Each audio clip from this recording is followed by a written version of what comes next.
So, like one solid piece of advice, like when when someone finds out that you're a dating coach, I'm assuming you get that question a lot. Well, what? Give me a piece of advice for dating. Do you have a go-to, or does it depend on who's asking you?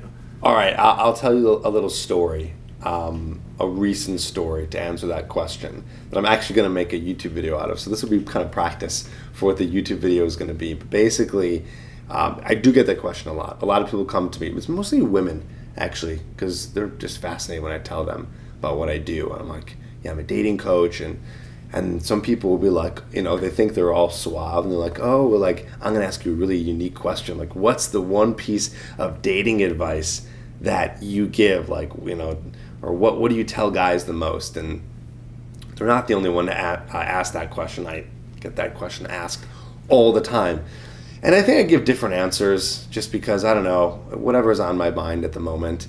But someone the other week, actually it was a guy, he asked me the question in a different way that got me answering it in a different way. And I really liked how he asked the question. So it's really the same exact idea of what you're asking. Like, what's the one piece of dating advice? Like, what's the thing? He asked me, and I hope I don't butcher it here because I gotta remember like how he did it, but he said something like, what's the one thing that really makes all the difference? Like when you're talking to guys, like what's that one thing that makes all the difference? Like that was the basic line. I was like, okay, he's asking the same question everyone asks, but he did it in a different way that got me thinking about how to answer it in a different way. So I really liked it. He's like that one thing that really can have the most results. And so what I thought about, I did not have a quick answer for that. I sat there with him for like 5 minutes being like, I'm going to answer this really well. I need to think about this. Like, what is that one thing? And I think, and who knows, this could change, in the next 5 years as I continue to coach and learn more about how to teach guys. But I think the one thing is really about being comfortable with who you are. I think a lot of guys who are seeking dating advice and are trying to learn how to get better with women and try to get a girlfriend or try to get laid or try to lose their virginity or fall in love or whatever it is that they want. I think those guys don't yet feel comfortable in who they are. Like they don't, I guess you can call that self-esteem or confidence. Confidence is just very broad, but that's kind of what it is. They don't really feel like they can be themselves and who they are. And it's funny because that is a very common piece of advice. People are like, oh, just be yourself.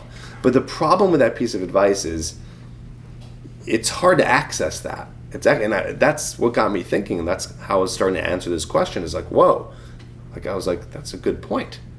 I was like, it's difficult to be yourself. And that's like a really deep thought. And it's like, well, how is that possible? You're just you. It's like, you're not though. You're not always just being you. There's a lot of times we put on a mask, we put on a front. I think we have a lot of layers that we have in front of ourselves that we don't know how to shed because of our insecurities and because, how we were raised by our parents and because of, our self-esteem issues. And I think that I'm trying my best, at least, to teach guys how to shed those layers and be who they are and reach that point of what we would call authenticity. And if you're able to get to that point, that's the point where magic happens. And now we're just talking about specifically dating. So I think that the magic happens there is you're going to be with a woman or you're going to be with a girl and they're going to be able to tell. They can just tell. It's like a sixth sense of like, whoa, this guy is just like really confident because he's being him. He's not putting on any kind of front. And they see that. And that's what sparks that little piece of attraction right there. That's like, whoa, okay, I think I dig this guy. And again, to get to that point, I think that's like what I teach. I'm trying to teach, how to get there.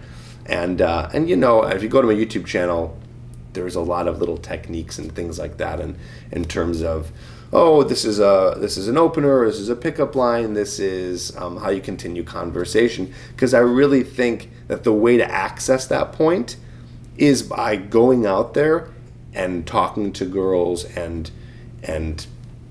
and practicing basically being able to communicate. And it's fine if you start doing that and you have those layers and you're not being you right away, because that just, it's going to be impossible. Like, you're just not going to be able to all of a sudden be you and then go talk to a girl. Like, it's very difficult. So I'm trying to really push guys to take action. So on my podcast, my YouTube channel, I'm giving them a lot of techniques and a lot of like, hey, go out and try this, go out and do this. Because I think that with that practice of being able to go out there and use some conversation techniques, learn some touching techniques, and then going out there and trying them, you're going to start to feel more comfortable with women. You're going to start to feel more comfortable with yourself. And then the more you do it, if you continue it, hopefully you don't give up, then you can actually naturally start to shed those layers, because you're like, oh, I don't really need to be so focused on the technique anymore or the formula. You just start to kind of naturally not give a shit and start to slowly become the version of you.